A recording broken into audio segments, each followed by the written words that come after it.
guys, this is Lauren with Lauren Watkins Art, and this week I will be changing up our normal video format. Typically I upload videos once a week, releasing them on a Saturday, but for this series I will be releasing them more frequently, hopefully every day or every other day, depending on how my kids and family cooperate. But I just wanted to release some more videos for you, especially if you're stuck at home and you're trying to figure out how to entertain yourself, your roommates, or your family. And so I will be teaching about the 7 elements of art, and then we will do an art project at the end of each lesson. And I will keep these lessons very simple, and I will keep the supplies needed very simple as well, and list alternatives in case you need to utilize what you have in your own home and you can't leave your house. So let's get started. Our lessons will be from a worksheet packet I created that is available on my Etsy page for digital download if you would like to print it out.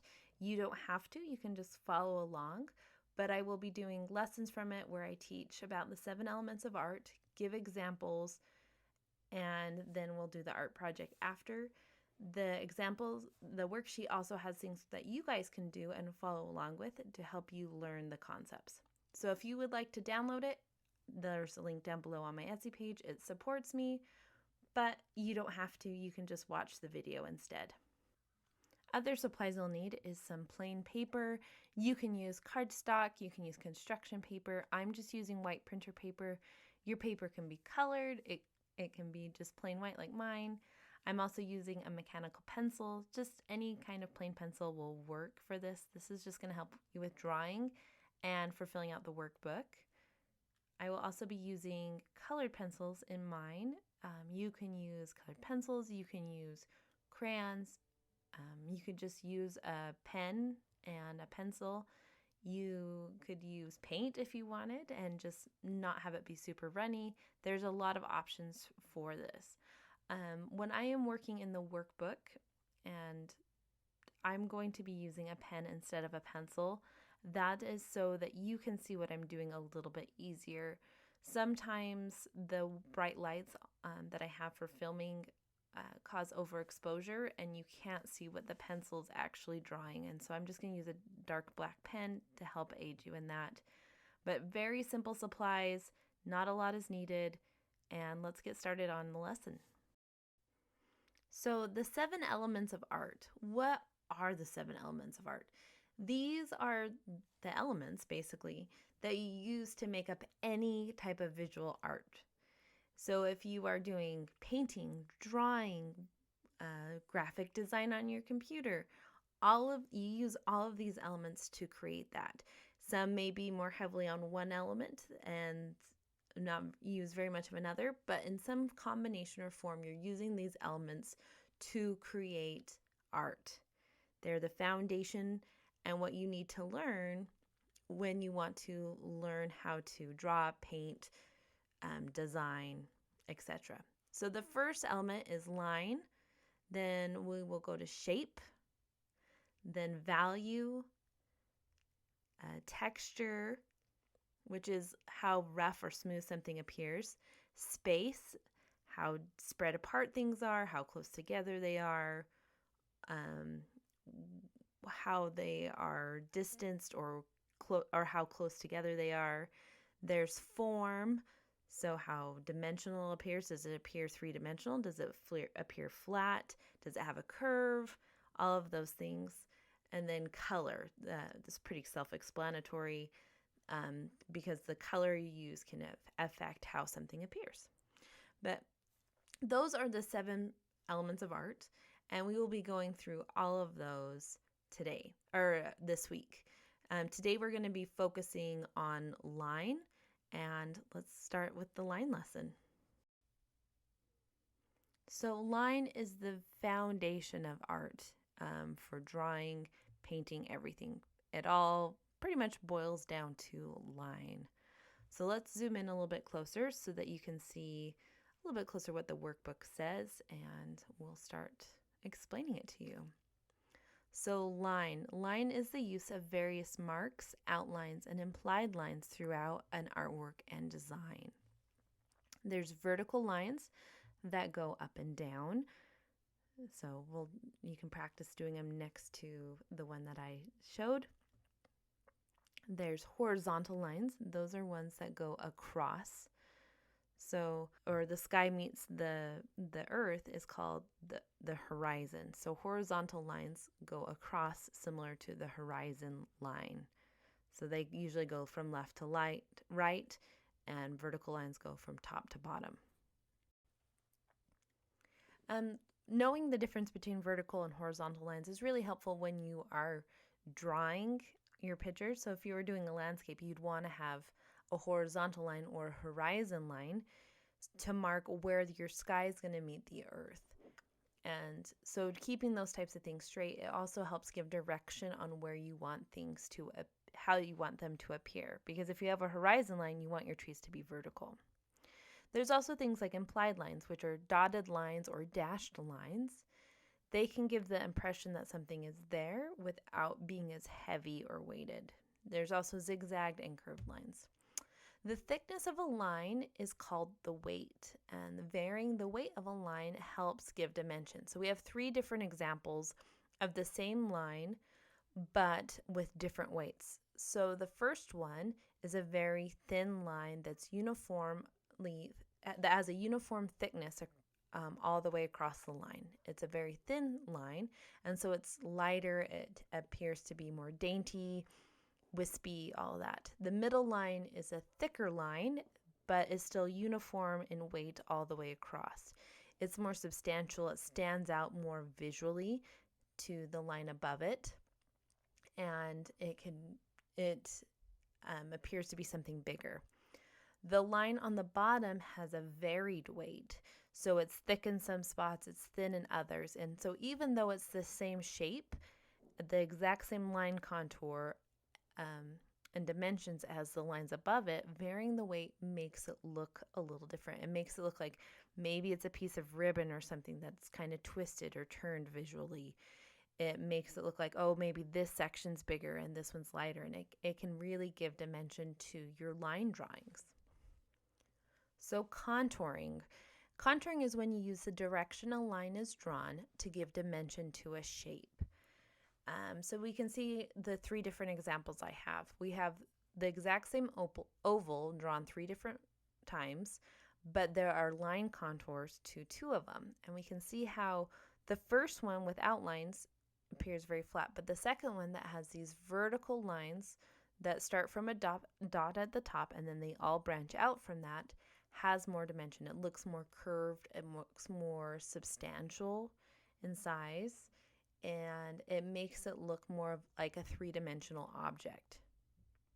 And so the way you do your contouring can make something look round. It can make it look curved in, concaved, or convex. It can really add dimension.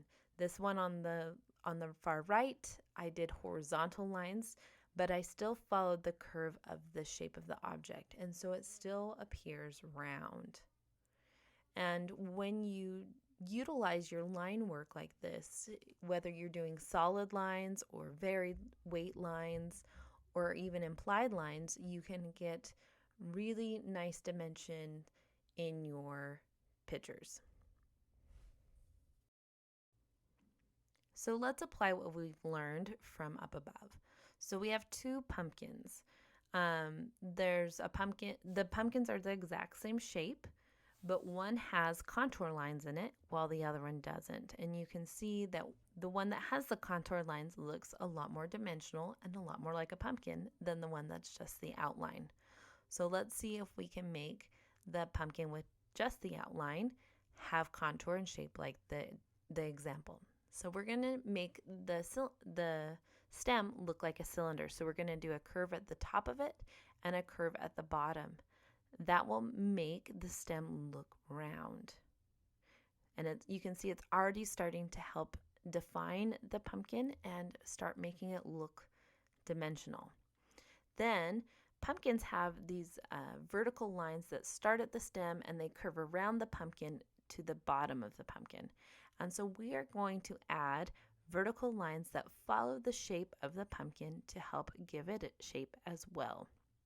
Now, one thing to keep in mind is that the lines aren't going to go all the same direction all the way across. They're going to follow the curve of the line that's closest to them.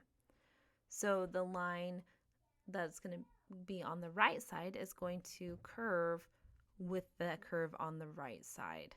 And as it moves towards the center of the stem or the center of the pumpkin, it's not going to be quite as curved as the other.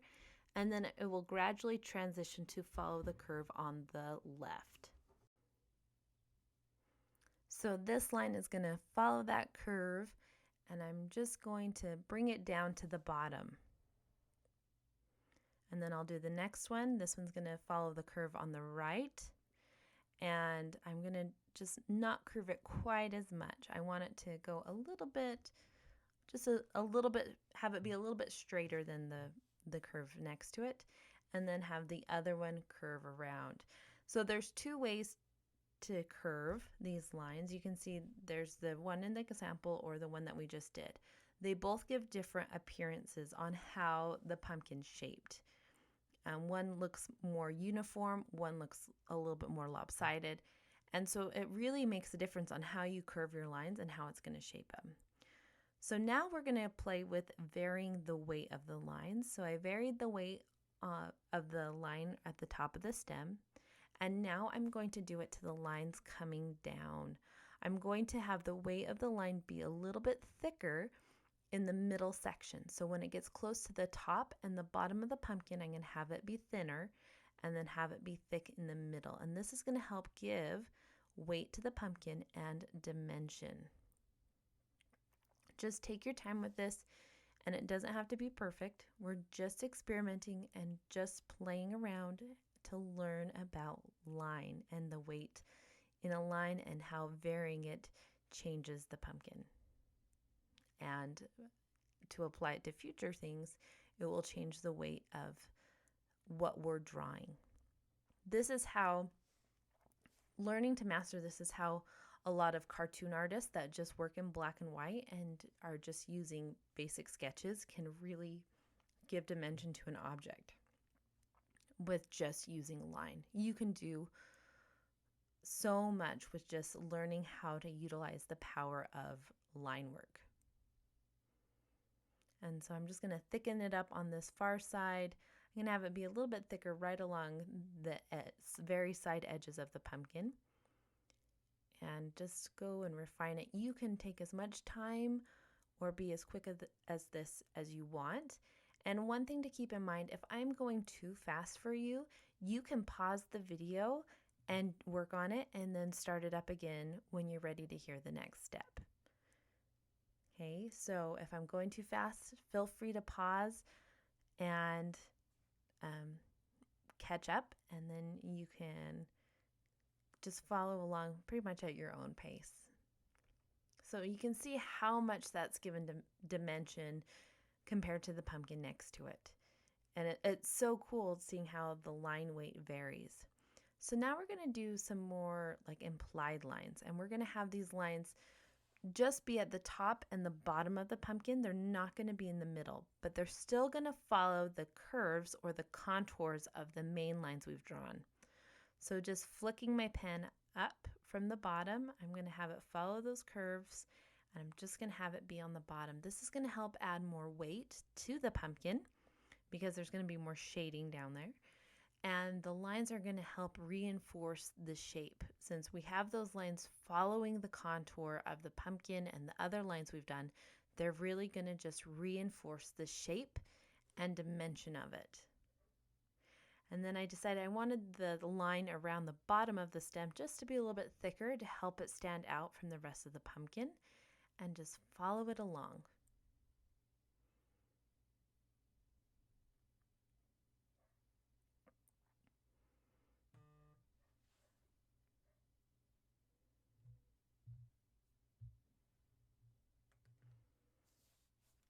So there we have it. This pumpkin is all kind of shaded in. So now we're going to experiment with this pumpkin over here. So we're going to see what would happen if we do horizontal lines curving around it. So we're going to experiment and see what happens. So we're going to draw a line that curves around, horizontally around the pumpkin, following the curve of the stem. And these lines aren't going to be perfectly spaced or even perfectly distanced from one another. This is just experimenting and just seeing what happens to the pumpkin and how adding these lines changes how the shape and dimension of it look. So we have our lines going across it. It makes it look more round than it did before, but it looks a little different than the pumpkin next to it. And now I'm going to add some more weight to these horizontal lines and vertical lines, but I'm going to try and keep them a little bit more uniform than the ones next to it. So instead of having the weight get thicker in one part and have it be thinner in another, I'm going to have each line be a little bit more uniform in width. Granted, it won't be perfect because I'm working with a pen and I'm doing this by hand, versus if I was doing it on computer, I could have it stay the same weight no matter how I draw it. But instead of having it vary, I'm just having it stay the same as much as I can. And just recenter my paper because it gets bumped as I draw.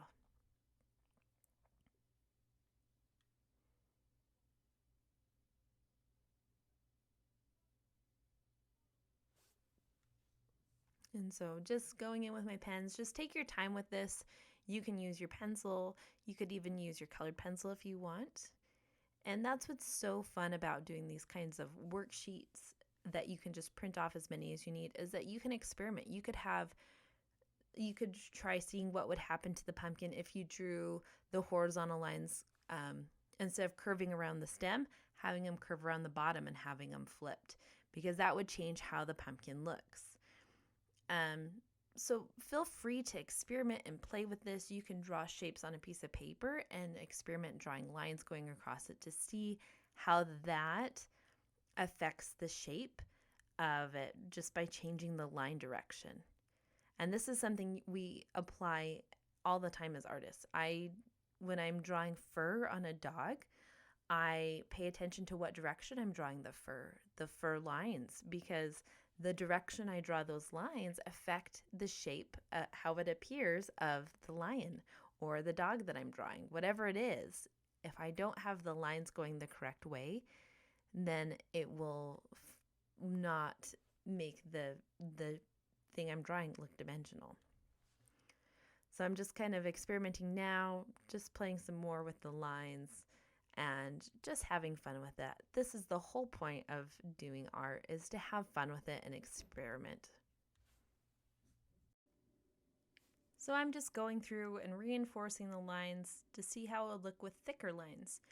And I'm not being too particular. I'm not making sure the lines are evenly spaced or that the lines are perfectly smooth and have an even thickness or weight to them. I'm just doing the best I can while having fun and not being overly stressed. And I want you guys to take that same approach. If you guys want to spend a lot of time making it perfect because that makes you happy, then go ahead. If you just want to kind of get a feel for what I'm teaching you and you want to just kind of do it a little bit more quickly, that is fine as well. So I decided I wanted the stem to have the same kind of dimension and line work as the rest of the pumpkin. So I added horizontal lines that curved around the pumpkin horizontally, and then I added some vertical lines that followed the vertical slant of the stem. And again, these aren't perfect. I'm just kind of experimenting and just seeing what can happen. We can see between the two pumpkins, the line work and contouring we did on them resulted in a very different appearance. The pumpkin on the left almost looks like it's made out of wire. It still looks dimensional, but it's a very different look. Where the pumpkin on the right, with all the lines going more vertical, it looks like it's maybe realistic, or it's more like maybe a drawing, like a sculpture or something of it. So they give very different looks just by changing how you utilize the line in your picture. So let's review what we've learned. Line is the use of marks, outlines, and implied lines throughout an artwork and design. There's lots of different ways to use line in art, and it's the most basic element of art. Pretty much all other forms of art, all the other elements of art, depend on line in some form or another. There's the thickness of a line is called the weight, and varying the weight of a line helps give dimension. So having a really thin, delicate line can make something appear more light or delicate or fine. Having something be a little bit thicker but still uniform can give it more substance so that it's more visually impacting.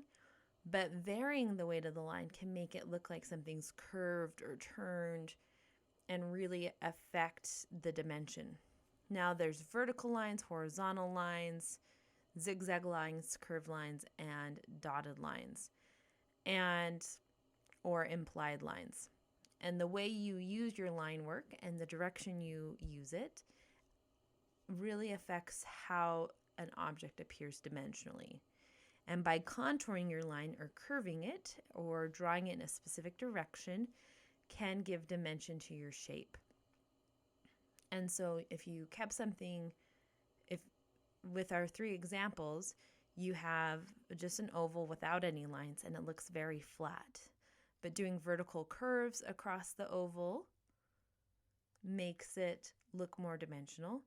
And doing horizontal curves along the oval also make it look round.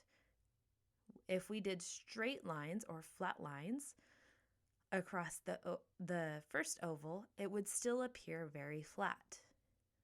It's the curve of them that makes them look dimensional. We can even do a crosshatch pattern and it will still appear very flat and two-dimensional. And that's not necessarily a bad thing. It all depends on what you're trying to achieve with your picture. And so we will be building upon this concept of line as we learn about the other elements such as shape and texture. But let's start getting ready to work on our art project, shall we? So for our art project today, we're going to do something called squiggle art.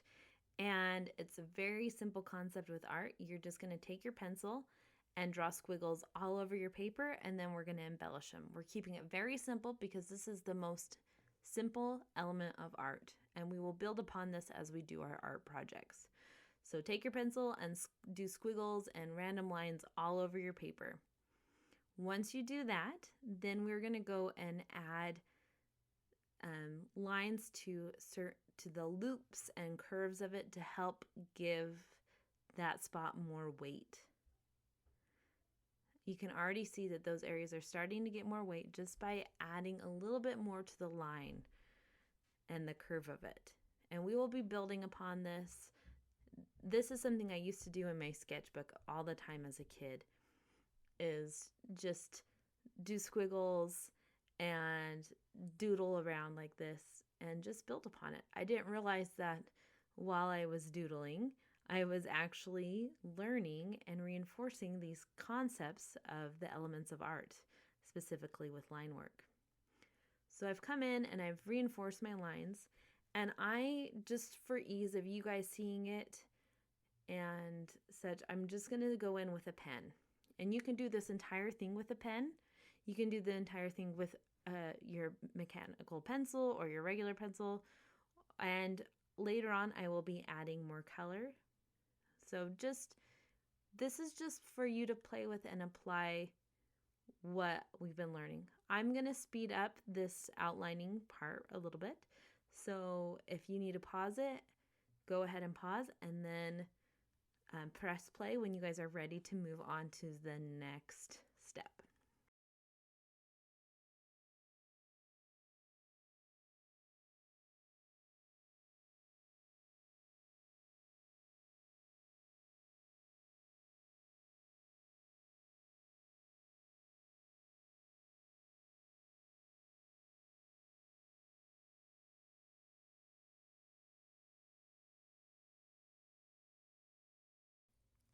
So now I'm going to come in with my colored pencils and I'm going to just start adding color to the different loops and swirls in the picture.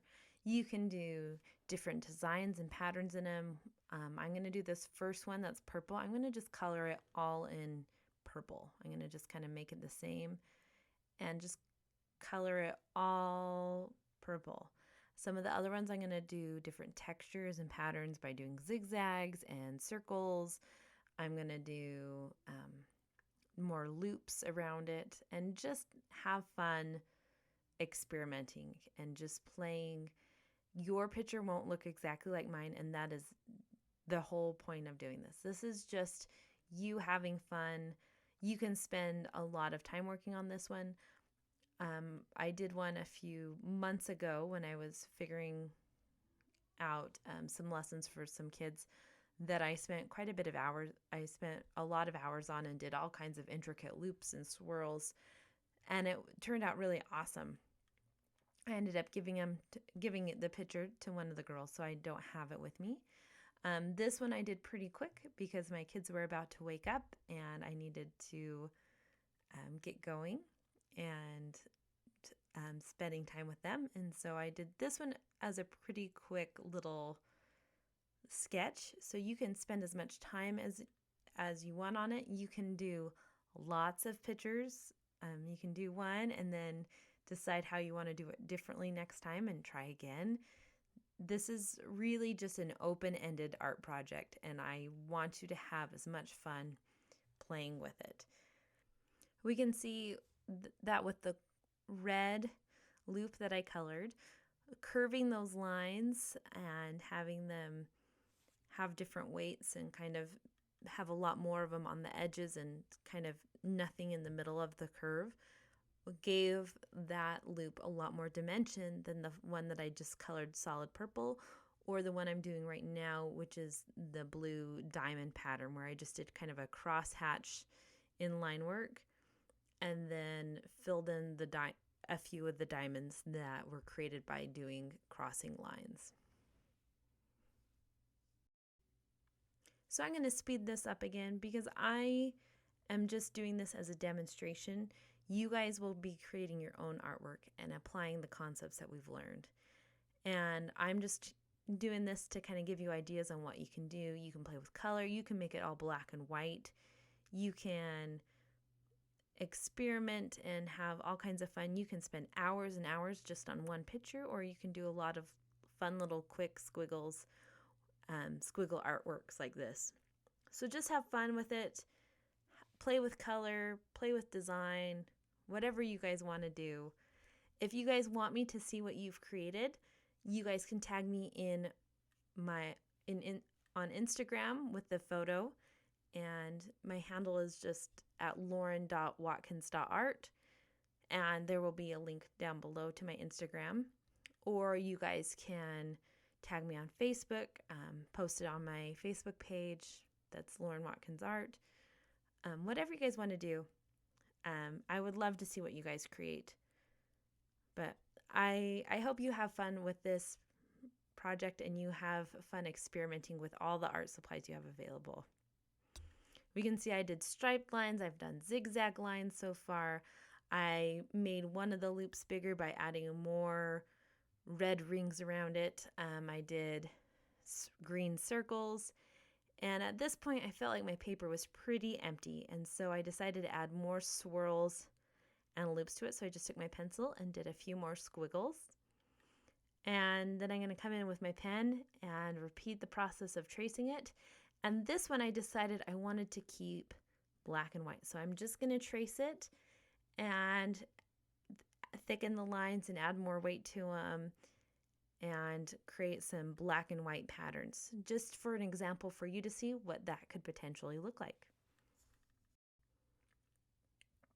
So I'm just tracing the line, and now I'm going to reinforce some of the loops and give them more weight by darkening them up and widening them out. And I also wanted to give you the tip that if you're having a hard time coloring a specific area or it's kind of hard to reach, just turn your paper like I just did when I'm recording, my paper's flat, and sometimes I have a hard time seeing everything I'm doing because I can't lean over the paper or I block the camera. So turning the paper really helps. It also helps when you're trying to draw a smooth, consistent line. It's easier to pull your pen, your paintbrush, all those types of things towards you and have a consistent line than if you're pushing it away. And you can utilize your full arm motion for that.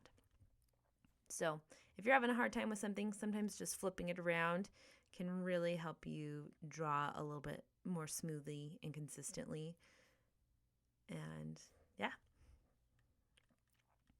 So just coming in and adding different kinds of textures, cross-hatching where you have lines going in opposite directions, zigzag patterns. I did really smooth sections where I filled it in and made it more solid black like I did right there. This one I did a zigzag, but I did really tight zigzags, and then I did a cross-hatching zigzag where it went and did zigzags in the opposite direction. This one I made it look almost like string, and so I had really big gaps between the lines I was doing to add weight. So it created an interesting effect. It added weight because all the lines together visually made it bigger, but with all those gaps between it, it made it look like almost like a rope was fraying. And then I just started experimenting with all different kinds of textures, and as I finished up this piece, and just have fun when you're doing this. Don't worry about whether it's perfect or it's exactly what you want it to be. This activity in particular is just supposed to be one that's fun and one that you can just get in the zone and look at art in a new way and just kind of escape what's going on in your life, because art is supposed to be a safe spot. Yes, art is oftentimes beautiful or thought-provoking, but it's also something we can do to help us feel better. Art has helped me feel better lots of times in my life, and when I feel overwhelmed or stressed, I come to my art studio and I just paint and listen to music or listen to a book, or I enjoy the silence of it and just feel at peace. And I want that to be art for you. And so this is the end of our first lesson in art activity this week. And if you want to see more of this series and more of what I create in general, please make sure you subscribe and hit the notification bell so that you can be notified with what I create. And I will see you on the next lesson, which is shape. And we will learn about shape and make some mosaics, which will be lots and lots of fun. See you next time. Bye.